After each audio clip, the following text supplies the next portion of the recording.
Olá pessoal, tudo bem com vocês? Vamos hoje para a nossa terceira aula da disciplina de irrigação. Hoje nós vamos falar sobre água disponível, né?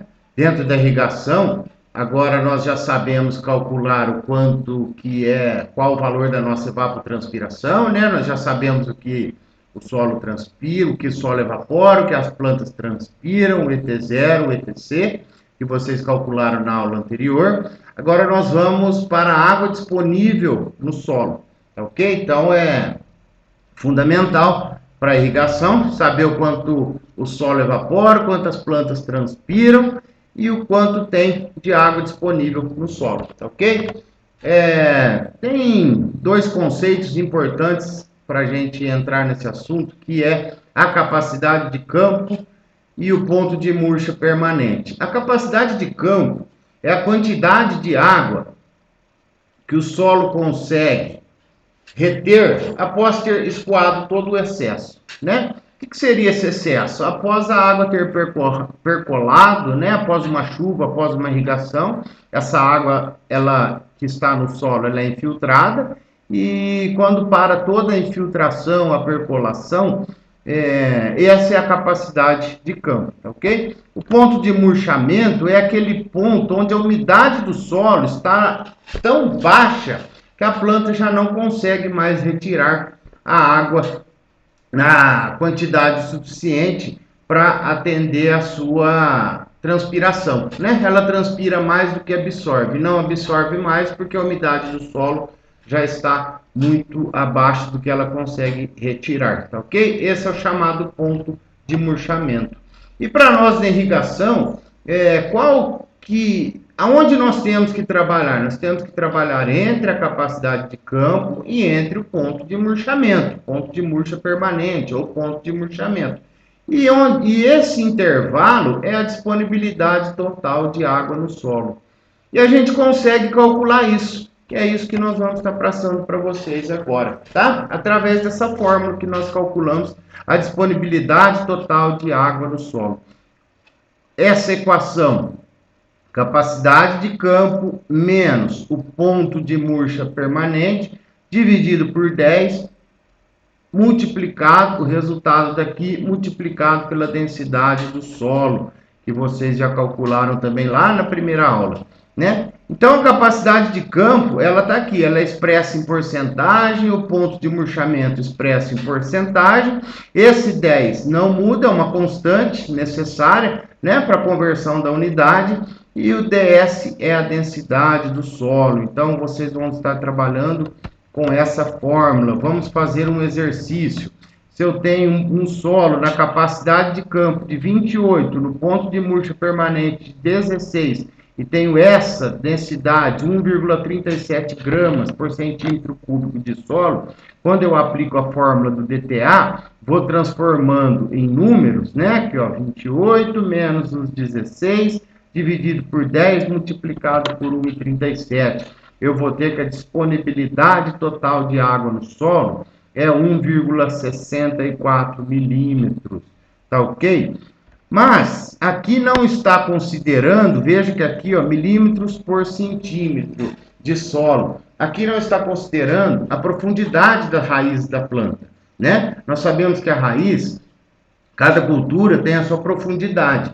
Então, nós temos que considerar o total de água. O DTA que nós vimos é água de superfície. Nós temos que calcular agora quanto que tem de água disponível na profundidade das raízes. Então, nós vamos utilizar esta fórmula aqui, ó, do CTA, capacidade total de água no solo, né? A qual considera a profundidade das raízes. A fórmula é CTA é igual. O DTA, qual que é esse DTA? O DTA que vocês calcularam na fórmula anterior, vezes o Z. O que é o Z? O Z é um valor tabelado da profundidade das raízes, né? Vocês olham aqui, por exemplo, esse é o valor de Z do abacate. A raiz do Z é de 60, 90. Nas nossas contas, nós vamos utilizar sempre o primeiro valor, tá? Pega aqui o Z, profundidade da raiz da cana, padrão, né, de valor 40. O que é o 40? 40 centímetros de profundidade, onde tem lá 80% das raízes da cana, está 40 centímetros. Então, nós consideramos o Z da cana 40. Esse é o padrão internacional, tá ok? Veja aqui, ó, o Z da laranja tá aqui, 60. O Z da pastagem, 30, tá ok? E esse valor é o que nós vamos utilizar na fórmula aqui nesse Z, tá ok? Vamos ver um exemplo. Para calcular a capacidade total de água no solo, com a disponibilidade total de água lá daquele exercício anterior. Então, qual que é a fórmula? Capacidade total de água, CTA igual DTA vezes Z. O DTA eu já calculei, vocês já calcularam, 1,64. E qual que é o Z da cana-de-açúcar? Nós acabamos de ver que é 40. Então, eu tenho aqui que o meu CTA é 65,6 milímetros. Nessa profundidade do solo, considerando isso por centímetro, vezes os 40 centímetros da raiz da cana, eu tenho 65,6 milímetros no solo próximo às raízes da cana. Mas aí vem a outra questão, nem toda essa água está disponível. Então, eu vou ter que considerar essa outra fórmula, que é a água disponível real, que é quanto realmente está disponível e pode ser aproveitada pela planta. Então, por isso que ela é chamada de água disponível real, né? Que é o ADR, que vocês já calcularam no exercício anterior, é igual o ADR nós vamos calcular agora. O CTA, que vocês já calcularam no exercício anterior, vezes o F. O que é esse F?